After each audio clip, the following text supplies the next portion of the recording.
Welcome to Peace Skill number 10, Create Openings for Forgiveness. Well, here we are, we're near the end of the peace process. So remember, conflict, by its very nature, creates the need for forgiveness. So we know that whenever there's a conflict, there is a need for forgiveness. So you have been gently moving people past their story. You've been creating goodwill with your language. You're exploring solutions for unity and justice. You've come a long way as a peace master to get a more open heart, an environment of a heart that's now opening. And in that opening, as a peace master, you're looking for ways to create openings for forgiveness. And they can be just small openings. It doesn't mean you have to have forgiveness. You're creating openings for forgiveness. Even in the smallest of arguments, which is a conflict, you know within yourself, there's a point. For example, when I'm in an argument with a good friend, at the beginning of that argument, I want to win, I want to be right, and I'm maybe upset or even maybe angry at the other person. Conflict. And then something triggers within me where I realized I want to be a better person, or I know I'm a love master, so why don't I start acting like one, that peace needs to have an opportunity to listen to this other person as much as I might feel strongly about myself.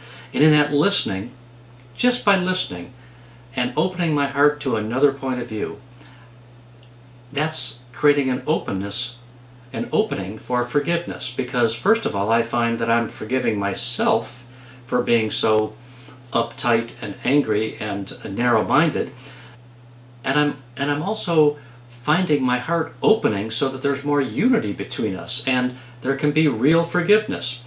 So you know, when you're involved, you have to move towards forgiveness at some point.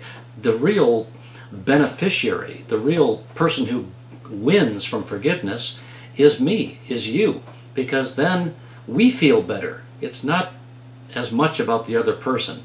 And forgiveness doesn't mean you condone what somebody else is doing, or means you agree with their point of view.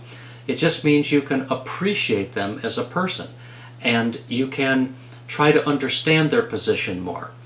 So if you're a peace master and you're trying to bring the conflict over to peace, we're always looking for the possible ways of how can we help somebody's heart open to a greater listening, to a greater understanding of another point of view, to a greater understanding of even a point of view within yourself. And just this attitude, your attitude of wanting to create unity and justice and loving somebody and listening to them, that attitude by itself just tears down the walls of conflict and opens them up for natural forgiveness. It takes a lot of time for people to reach a place where they can consider forgiveness, and it takes a long time for them to actually move through the process of forgiving. And that's okay, because we're not trying to make it happen like that. We're not putting a deadline on forgiveness. As a peace master, you are just creating openings for forgiveness. And that's really quite easy to do. Mostly because you're not involved in the story. You're not engaged taking sides and telling him you're right, that person's an idiot, or you know, you're wrong and you're the idiot. You're not engaged like that. You're engaged in, so what is the solution to this? How is your heart feeling now that we've kind of opened up to look at this from a longer point of view? You're always, as a love master, just engaged in the flow of language and heart space that opens hearts.